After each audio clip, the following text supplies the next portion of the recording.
I get a lot from my riding, and if ever I need to remind myself why I love it, or in my case why I bother doing the lobbying work, Wales is where I usually end up.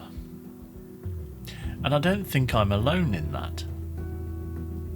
Now you may have your own version of this, different set of roads in a different county maybe, but the same principle applies. I think we've all heard the safety stats. We know there are risks, but to be honest, there is no better way to take the shine off a morning like this than when your social media feed or a chat with some guy wearing high vis who is proud of his collection of clipboards brings up that 1 in 5 figure. 1 in 5 people killed or seriously injured on British roads is a motorcyclist. I know the roads. I know what I'm doing, and I don't need that discussion right now. But what follows that number in every single meeting I have to sit through? The same assumptions, the same conclusion, the same solution. It's a rider problem. Riders need to fix it. Same as last year, same as the year before. But is that actually justified? I don't think the number says what many of the safety experts think it says. Let's start with what the headline figure is actually measuring. Killed or seriously injured. That is the highest severity threshold. The very worst outcomes on the road. But if you drop to all casualties at any severity, the motorcycle share actually falls. It's 12% in Wales, across the rest of Great Britain it's 13%. The higher the severity, the more overrepresented riders become. That's not random, that's a pattern. Now here's what some of the people in those rooms don't actually know. The Department for Transport publishes its own analysis of how reliably different road users actually get recorded in collision data. For motorcyclists, 77% reporting rate. Injuries tend to be serious, police are usually called. For car occupants, it's only 22%. For cyclists, it's 11%. If you correct the headline figures using the DFT's own data, the apparent representation for motorcyclists drops sharply, from 13 times traffic share to around 3 or 4 times. 3 to 4, not 13. And from the same data, 87% of motorcycle casualties involve another road user in the causal chain. Only 13% are single vehicle collisions. Even within that 13%, road surface is recorded as a contributory factor at double the rate for motorcycles compared to cars and cyclists. A poor surface that is an inconvenience for a car is a crash waiting to happen for a rider. Some of what looks like rider error in the data is a road maintenance failure. The danger to themselves narrative requires that the rider is the primary cause, but the data just doesn't support it. So we've established that the collision frequency is only modestly elevated, but the outcomes are a different story. In Wales, 12% of road casualties are motorcyclists. Move to the most seriously hurt and it's 22%. But move to fatalities, the people who didn't come home at all, and it's 1 in 3. Every step up the severity scale, riders become more overrepresented.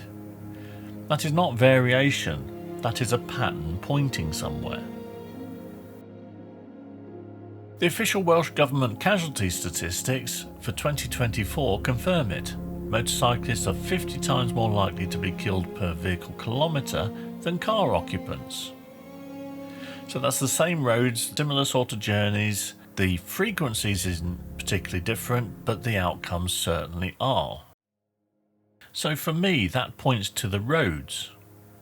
roads that aren't designed, maintained or assessed with riders in mind. If this really was a culture problem, the claim that motorcyclists are risk seekers who reject safety, you'd see it in how riders engage with training. So let's take a look at that.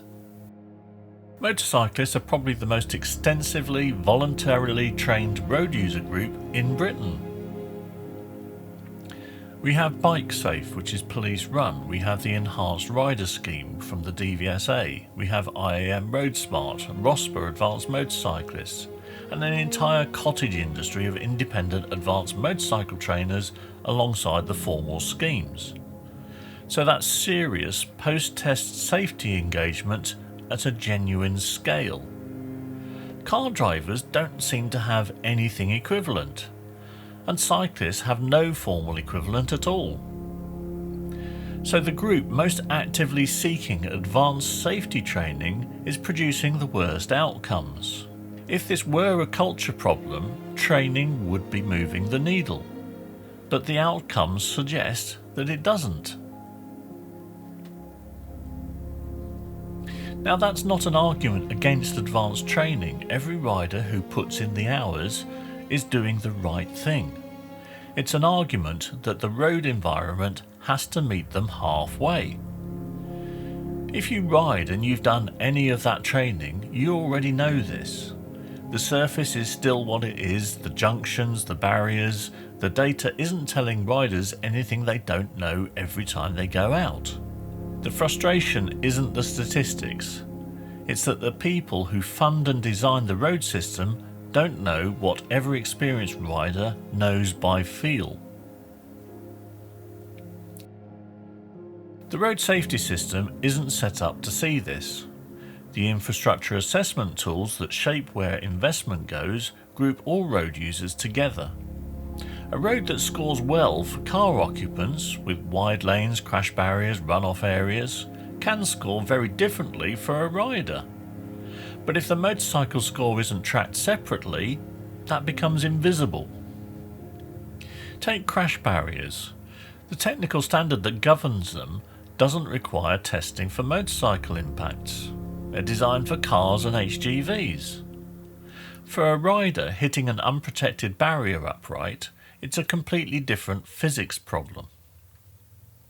That's not a small oversight, that's a design standard that doesn't know the rider exists.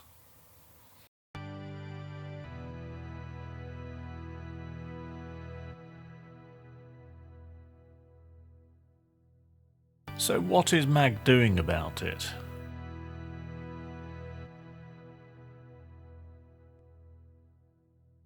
Well, in Wales, we're engaging with the Vision Zero Road Safety Partnership. We're in the room, pushing for metrics that actually track motorcycle outcomes and make the case visible.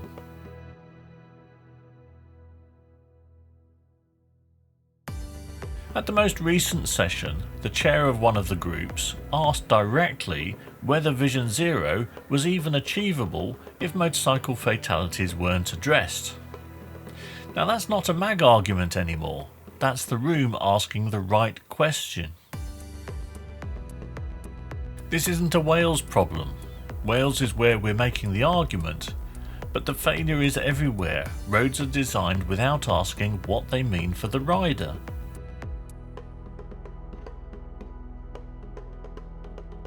If you want to go deeper, the full story of what MAG is doing inside those Welsh Government meetings, the proposals we've put on record, and what comes next, well, that's all going to be in an article in the forthcoming August edition of Open Road.